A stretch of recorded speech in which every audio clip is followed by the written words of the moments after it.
The Courtship of Harry Potter by Diana Williams. Chapter 9. Private Moments. McGonagall looked up as Harry hesitated in the doorway to her office. "Mr. Potter, do come in and close the door behind you." Harry obeyed, although he was puzzled. "I thought I was supposed to meet Professor Finlayworm." "That is correct, but I wanted to meet with you privately first, to make sure you understand what is happening." She gestured towards a chair, and, when Harry had seated himself, leaned forward. "Harry, since you were raised by Muggles, you may not be familiar with the traditions invoked through the Eratzter's rites. I want you to understand that you are not bound to accept anyone who courts you, now or after you leave Hogwarts." Harry was relieved, but couldn't help saying, "Seamus says that they could stalk me, though, and that the offers can go on for years." McGonagall nodded. "That is correct. Until you agree to a contract or turn 20, you are eligible to be courted." Harry sighed. "Then I don't see that I can not accept someone.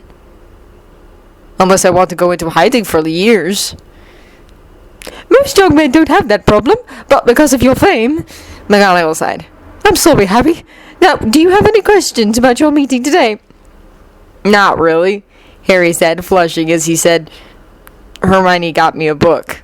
"Good," McGonagall said briskly. "Then you are aware that Max cannot touch you or ask you any intimate questions, and that I will be present the entire time." Harry nodded. "If you are uncomfortable at any time, let me know and I'll end the meeting. Otherwise, it will last 1 hour. Harry smiled faintly. "Thanks."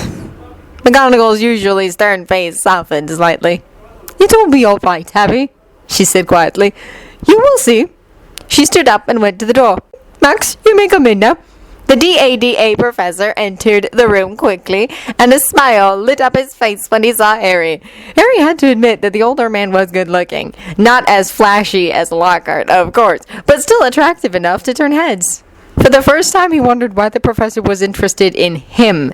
He was certainly no beauty, not with his ugly glasses and unruly mop of hair. Professor Finlayworm could probably have his pick of partners, so why would he want an inexperienced kid hanging around him for 3 years? Snape he could sort of understand. The man had been watching out for him for years, and it was probably a habit by now. But Professor Max? "Harry!" Max said delightedly, crossing the room with his hands held out. McGonagall cleared her throat and shook her head at him, and he pouted at her. "Surely one brief embrace." "It's against the rules," McGonagall said primly. Max sighed dramatically and looked at Harry, rolling his eyes. Harry couldn't help laughing at that, and Max seemed pleased at that response as he dropped into a seat next to Harry. "Harry, once more, I want to thank you for considering me. I expect this has all been a bit strange, yes?" "Just a bit," Harry admitted. "Actually, more than a bit. I'm not even sure what we're supposed to be talking about here, Professor." "Max, please!" the DADA professor corrected, smiling at him in a way that made Harry blush. "After all, I hope we're going to become good friends. And what we're supposed to be doing is getting to know each other a little better. So I know that Quidditch is your game.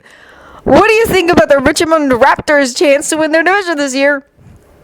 "The Raptors?" Harry said, snorting in disbelief. "You must be having me on. Their seeker couldn't catch the snitch if you dropped it in his hands. Now, the Birmingham Blizzards."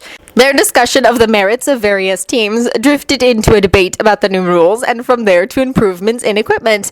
They were deep into a discussion on various types of racing brooms when Professor McGonagall cleared her throat. "Time, gentlemen." Harry blinked, unable to believe that an hour had passed by so quickly. And so enjoyably, too.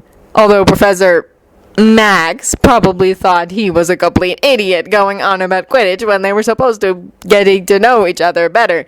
He stammered an apology, but Max waved it off. "It's perfectly fine, Harry," Max assured him, winking as he added, "At least I have no doubt what your interests are." "But we didn't discuss your interests," Harry protested. Max shrugged. "We can do that at our next meeting." McGonagall cleared her throat, and Max grinned as he leaned forward to say in a stage whisper, "I forgot I'm not supposed to say anything about that." Harry laughed at that, and Max audaciously grabbed Harry's hand and pressed a kiss to the back of it before McGonagall could intervene. "Professor Ram!" she said frostily. Max dropped Harry's hand and backed away, grinning as he said, I'm going! Later, Harry!" Whistling jauntily, he headed out the door, leaving a slightly stunned Harry behind him. At the feast that night, McGonagall paused by Snape's seat at the head table to murmur, "You've got your work cut out for you," before continuing on to her own seat. Snape glanced over at the Gryffindor table where Potter and his cohorts had their heads together, obviously discussing his meeting with the worm earlier that evening. He looked back at Minerva, his eyes narrowing in consideration. Technically, the chaperones weren't supposed to discuss what took place in private with anyone outside of the room, but a true Slytherin never let a technicality stand in the way of a goal. Besides, he happened to know that Minerva had a weakness for peach schnapps. Dumbledore looked up with a warm smile as Harry entered his office. "Harry, my dear boy, please sit down. Lemon drop?"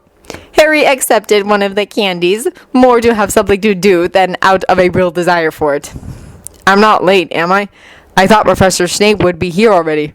"Oh, he'll be along shortly," Dumbledore said, his eyes twinkling at Harry. "I asked him to give me a few minutes with you first." Harry frowned.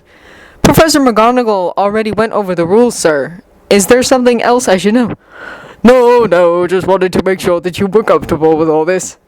"Frankly, sir," Harry said, "I'm not. I mean, I haven't even thought about dating anyone, and suddenly I find out that I'm supposed to pick some guy to spend up to 3 years of my life with. It's a bit much to take in." Dumbledore nodded.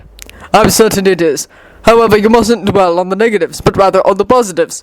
You are unfamiliar with much of the Wizarding world, Harry. Having someone show you around, get you started in whatever career you wish to pursue, can be a great benefit." Harry looked down at his hands. "The thing is, I'm not even sure what I want to do with my life. Other than outlive Voldemort, of course. Hermione and Ron, they have all sorts of plans for after they leave here. Getting married, Hermione going for her teaching certificate, while Ron enters Auror training. Even Neville's got a position with a herbal research company lined up." Dumbledore sat back in his chair, his eyes fixed on Harry. "Most people start with what they like to do, what they do best." Harry shrugged. "I don't know what I do best. Play Quidditch, I suppose. Not to mention fighting off Voldemort and his friends. But I don't know if I'm good enough to play professionally, and..." He looked up at Dumbledore. "I don't want to hurt anybody. Not unless I can't help it." "I understand," Dumbledore said quietly. "However, you do not need to make any decisions today," he said, his eyes twinkling at Harry again. "This is just an informal getting-to-know-you date." Harry blinked. "Date?" "For lack of a better word, yes." "Oh, God," Harry said faintly. He was on a date with Severus Snape. Sirius was going to kill him when he heard about this. Dumbledore didn't seem to notice as he had turned his attention toward the doorway. "Come in, Severus. Precisely on time, as always." "Headmaster," Snape said formally, inclining his head to Dumbledore. He turned to look at Harry and saw that the young man was staring at him with a deer caught in the sunlight expression on his face. He couldn't help smirking. "Potter." "Professor," Harry stammered, then flushed as he realized how stupid he sounded. "Shall we have a cup of tea?" Dumbledore asked, apparently ignoring the fact that this date was getting off to a less than perfect start. Harry took his cup thankfully, glad to have something to do with his hands as he settled back in his chair.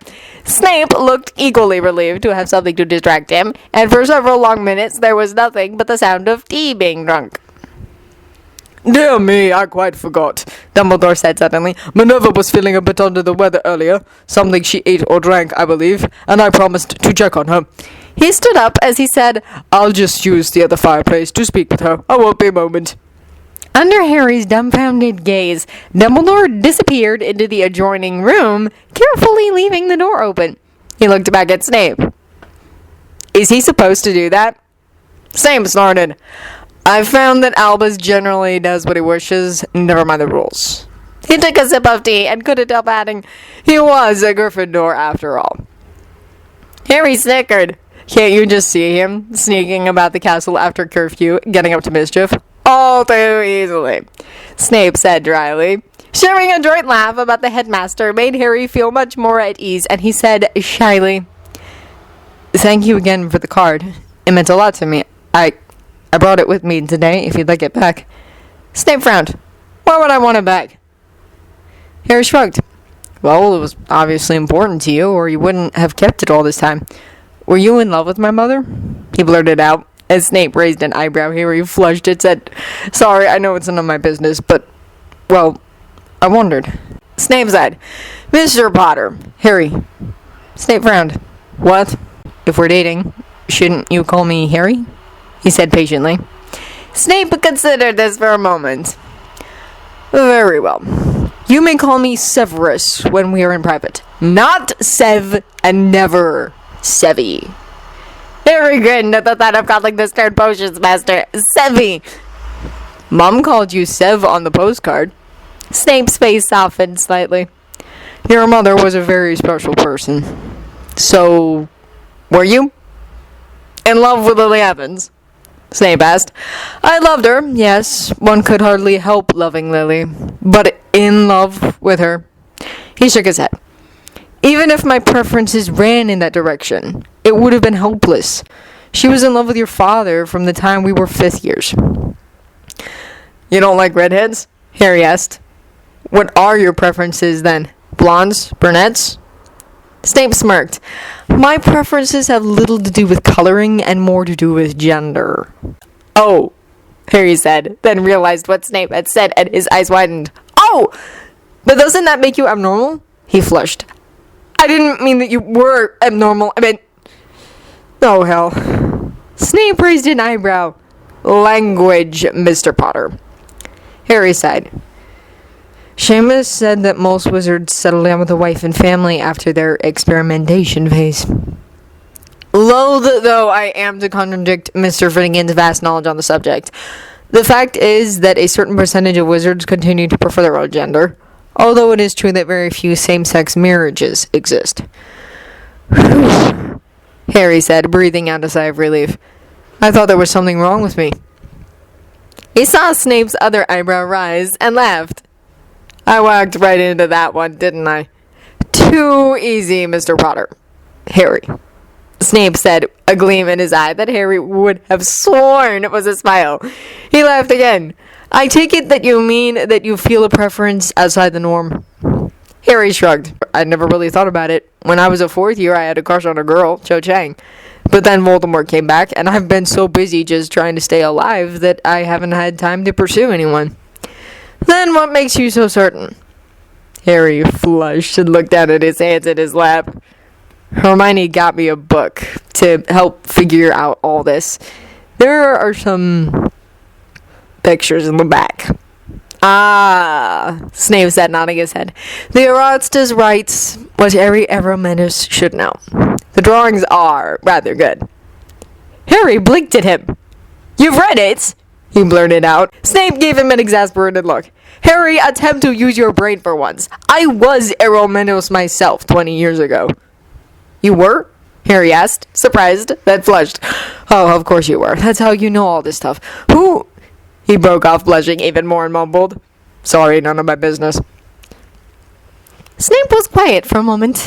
I thought that one of the faculty members here at Hogwarts would make me an offer, but he did not. Then I thought perhaps he was waiting till I was no longer a student. I was so certain. On the last day of the year, I went to him. He told me that because of his particular position here at Hogwarts, he wasn't allowed to take an Eromenus. Ever. I returned home feeling angry and rejected that I'd been led on. While I was visiting relatives, Lucius Malfoy introduced me to the man he'd just finished serving as Eromenus. This man was incredible. Attractive, powerful, intelligent, and he was very interested in me. No one had ever been so focused on me. He promised me knowledge and power, and I believed him. He closed his eyes and sighed. I hadn't been with Tom Riddle a month when I realized that he had lied. Harry's eyes widened. Voldemort? Snape nodded. I was trapped.